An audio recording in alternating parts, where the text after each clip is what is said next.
The very first Super Sunday of the 2025-26 Premier League season doesn't just bring us a classic showdown between Manchester United and Arsenal.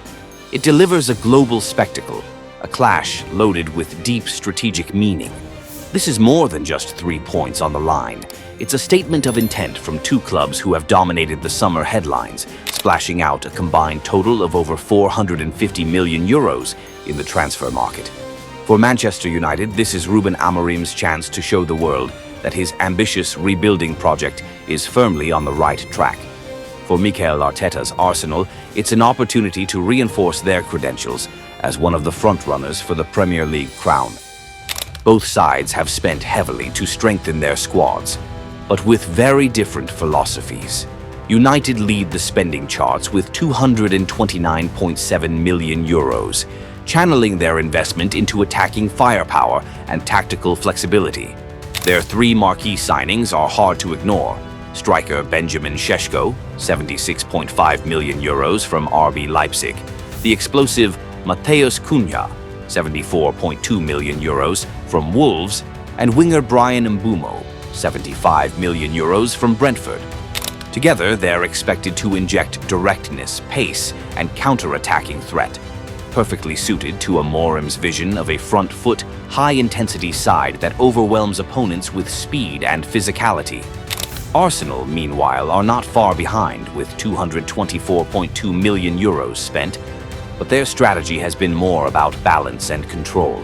The arrival of Martin Zubimendi, 70 million euros from Real Sociedad, signals Arteta's determination to dominate the midfield, creating a complete central trio alongside Declan Rice and Martin Odegaard.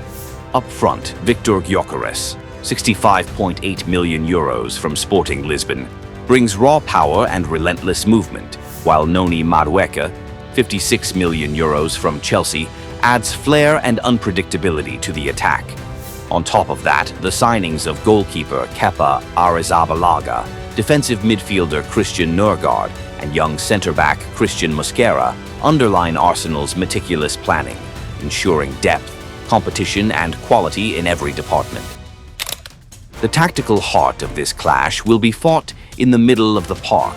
Arsenal come into it with a midfield trio rated among the best in the league: Rice, Zubimendi, and Odegaard. Their ability to retain possession, dictate tempo, and link every department of the team is close to flawless. They can control the game, circulate the ball with precision, and apply sustained pressure on the opposition's backline.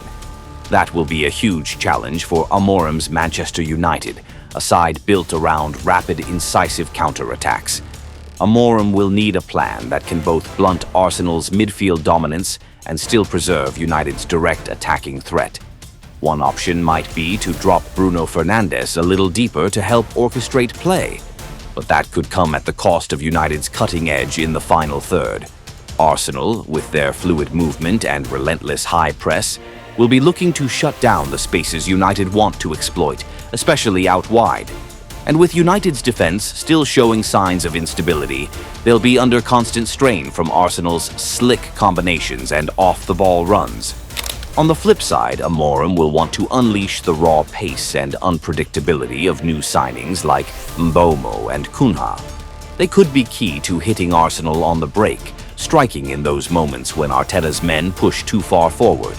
This will be a genuine test of Amorim's ability to implement a clear game plan against an Arsenal side that Arteta has methodically built into a well-oiled machine over the years.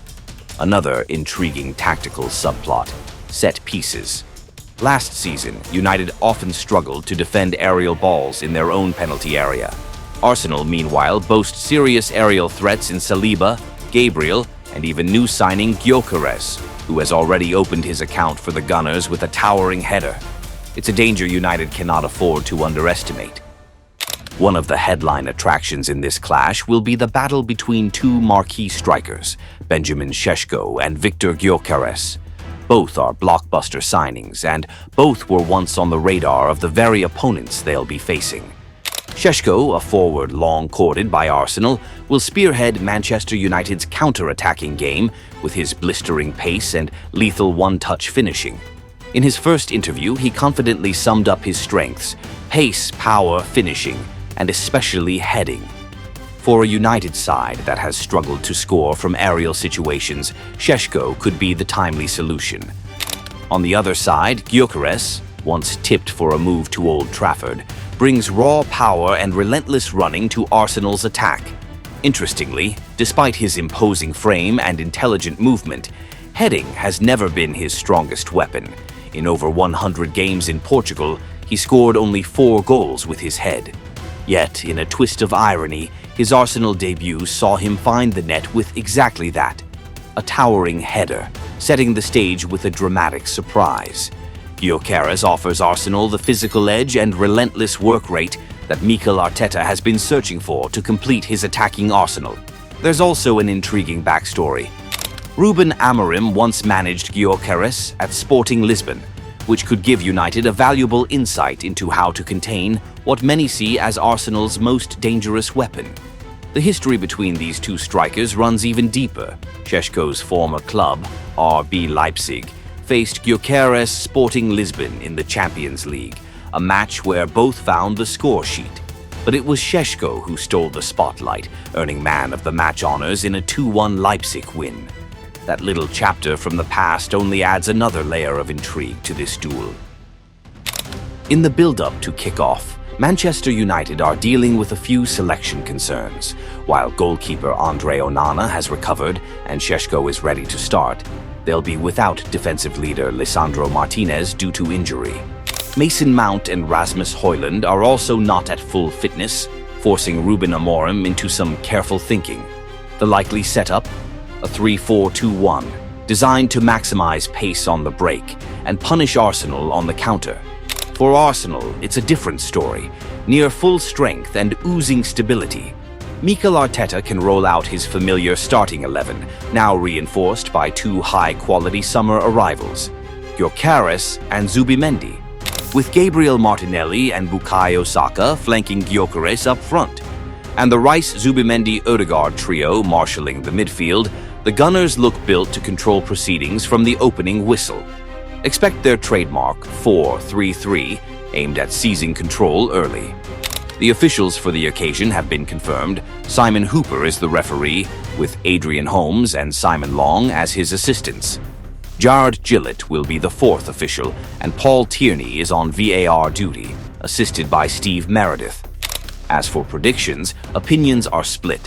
Former United defender Rio Ferdinand is calling it a 1-1 draw, while Theo Walcott is tipping a narrow 1-0 Arsenal victory.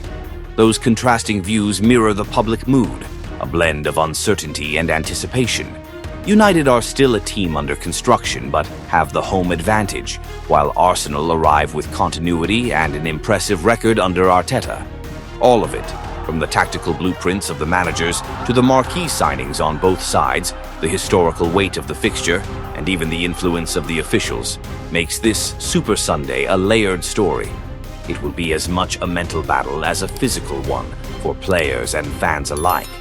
Old Trafford will eventually give us a scoreline after 90 minutes, but the real impact may go far beyond the numbers, laying the first building blocks in each club's journey through the new season.